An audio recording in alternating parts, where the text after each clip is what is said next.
Silakan Pak Junimat. Ya, makasih Ketua. Assalamualaikum warahmatullahi wabarakatuh. Salam sejahtera kepada kita semua. Bapak Ibu sekalian, Saudara Menteri dan jajarannya, hari ini kita melakukan RDP. Ada 3 poin. Yang pertama menyangkut progres penyelesaian tenaga non-ASN, yaitu honorer dan sejenisnya. Yang kedua, perkembangan pendataan non-ASN dan penataan secara bertahap. Yang ketiga, skenario penataan XTHK2 dan tenaga non-ASN. Nah, Saudara Menteri dan jajaran yang kami hormati, ketika saya membaca tentang perkembangan pendataan non-ASN dan penataan secara bertahap, berdasarkan SPTJM, Saudara Menteri menyampaikan total 2.355.092. Ini SPTJM, Pak. SPTJM. Nah, yang jadi masalah sesungguhnya, Saudara Menteri, SPTJM ini khususnya daerah, ini tidak transparan, Pak. Kenapa tidak transparan? Ini saya nanti serahkan datanya ini.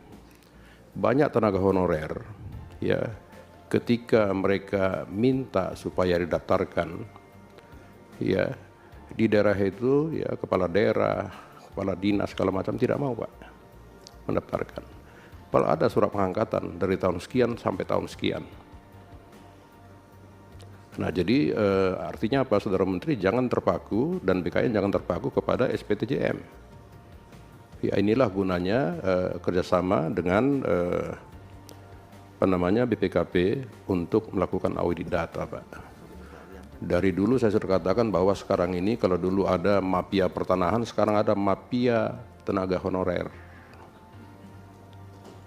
Ini fakta, Pak, di lapangan nih. Nah, yang berikutnya tentang aplikasi BKN. Saya tidak tahu apakah ini benar, tapi saya kira mereka tidak bohong lah, Pak. Ketika mereka sudah masuk aplikasi BKN, itu bisa tiba-tiba hilang, Pak.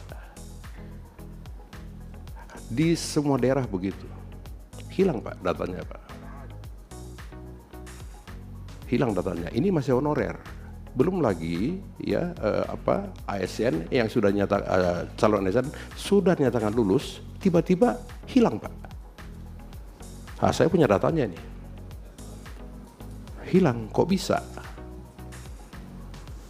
Dinyatakan lulus, mereka sudah dapat SMS, terus muncul lagi, Pak. Muncul, dinyatakan tidak lulus, atau hilang, Pak, datanya. Nah, ini bagaimana ceritanya? Kan tidak mungkin di BKN itu ada mafia juga, Pak. Tolong dicermati nih, Pak.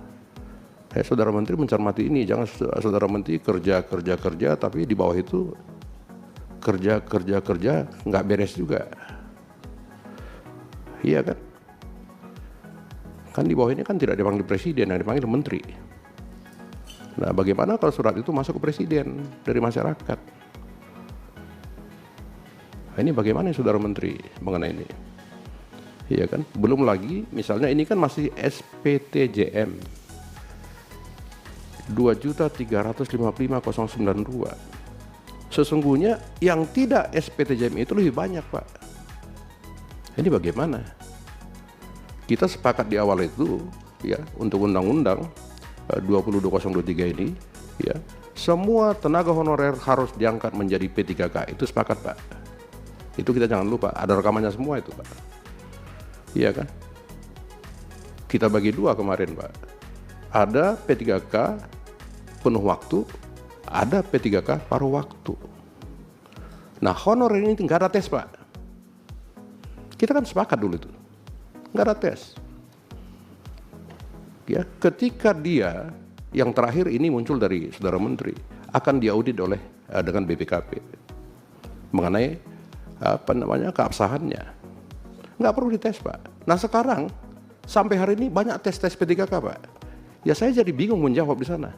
Kok kami dites lagi, Pak, ini honorer? Bapak bilang dulu tidak begini. Nah, ini bagaimana Saudara Menteri mengenai ini? Ya kan? Dan ini semakin diperkuat ya dengan skenario penataan XTK 2 dan tenaga non ASN ya di halaman 33. Nanti bisa Saudara Menteri lebih menegaskan ini. Ya. Di tanda panah 6, pengangkatan P3K, alternatif metode seleksi. Maksudnya apa ya Saudara Menteri? Ya, A, seleksi P3K penuh waktu, B, pengalihan status P3K paruh waktu, C, metode lainnya. Ini maksudnya apa? Ini kan semua nggak ada kepastian hukum Pak kalau begini. Iya kan, kita sudah sepakat dari awal, dari berapa tahun lalu Pak. Iya kan, semenjak almarhum Pak Cahyokumolo kita sudah bicarakan ini. Iya kan, maka tadi kalau Pak Ketua mengatakan tentang Pak Alex, mestinya beliau yang paling paham ini Pak. Tiba-tiba beliau, kalau istilah lagu, sirna beliau itu Pak. Hilang beliau, nggak tahu di mana sekarang. Ini bagaimana Pak? Coba Saudara Menteri ya nanti bisa menjelaskan maksudnya apa? Ya tanda panah 6 ini pengangkatan P3K titik 1 alternatif metode seleksi. A, seleksi P3K penuh waktu, B, pengalihan status P3K paruh waktu. Loh, kok paruh waktu? Kok masih ada tes-tes ini Pak? Kalau tenaga honorer masih dites, sekarang dites loh mereka Pak. Saya nggak bisa jawab di sana. Pak, Bapak bilang kemarin ada buktinya itu di YouTube Pak. Kok kami sekarang dites lagi nih? Iya kan? Kalau tadi Saudara Menteri mengatakan fresh graduate, ini dulu selesaikan Pak. Jadi kita nggak mau munculkan masalah baru lagi Pak. Ini masalah hidup anak istri. Kan begitu Saudara Menteri. Saya amat tahu lah beban Menteri ini sangat berat sekarang ini Pak. Sangat berat sekali Pak. Menampung semua. Kan begitu. Iya kan? Tentang audit data, verifikasi dan validasi data oleh BPKP dan BKN. Tadi Saudara Menteri mengatakan anggaran. Nah, ini bagaimana Pak? Kalau kita sudah bicara anggaran, BPKP tidak punya anggaran. Bagaimana solusinya ini? Padahal ini perlu untuk audit dalam rangka untuk menghilangkan istilah mafia tenaga honorer Pak. Ini kan nanti bisa deadlock juga ini. BPKP tidak punya anggaran. Nah, bagaimana solusinya ini Pak? Saudara Menteri, ini udah kepala BKN belum? Sudah? Belum? Masih PLT?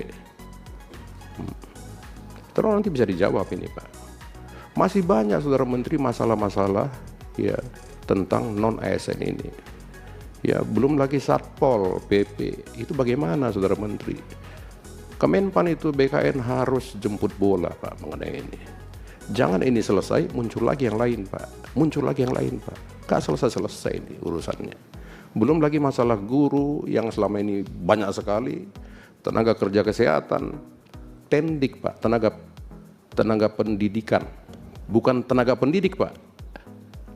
Gitu loh. Ini tendik bagaimana? Tendik itu ribuan Pak. Mereka juga honorer.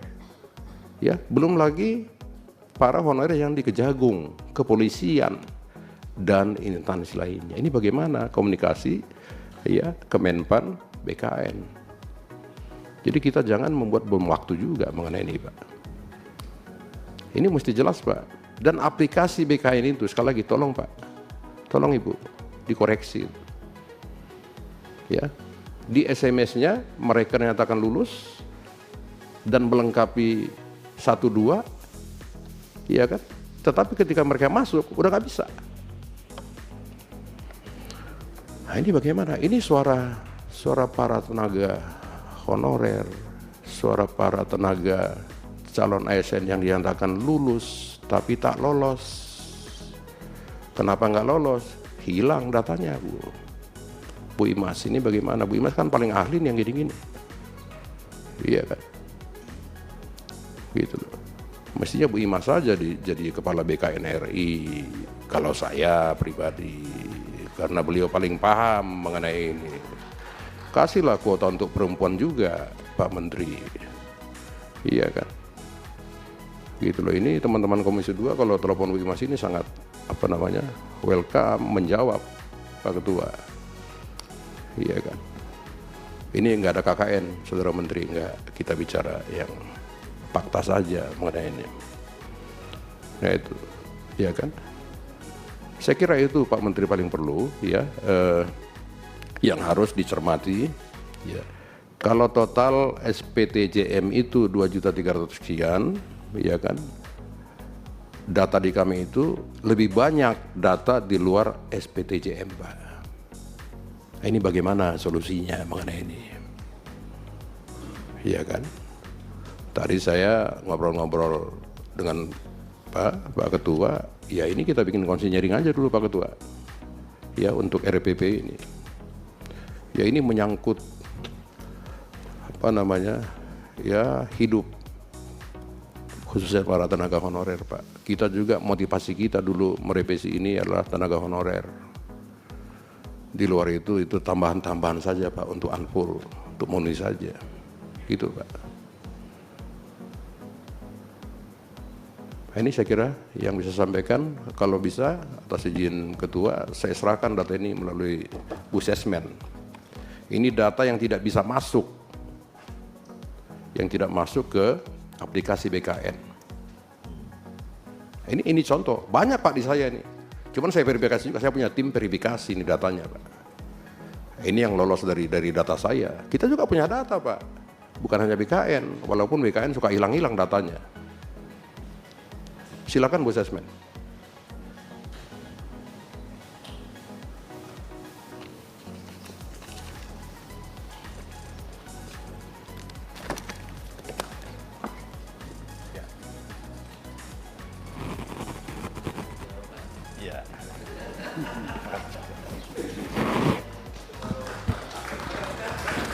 Ya, demikian Ketua. Terima kasih.